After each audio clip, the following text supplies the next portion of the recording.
เราชอบพม่านะเราก็จะตาจะไปเยอะผ่านพง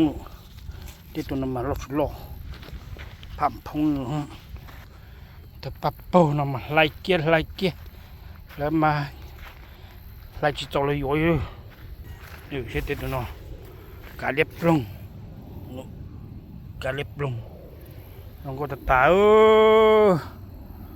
กูจะสิลือพอลีถ้าตัดพิษป้าเฉยยังดีเลย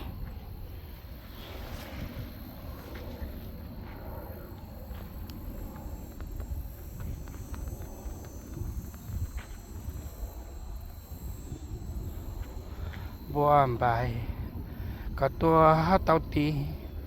ก็ยาหมูเท่าหมูเขียกุตูหลวงเก่ายอดตีมรอเต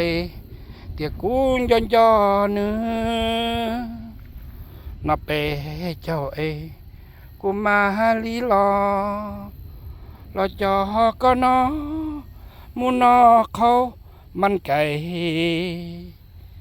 ใครก็เป้าเตียกูยอก็เฮปื้อจีเจ้าจอจอนก็รู้สุนเดีย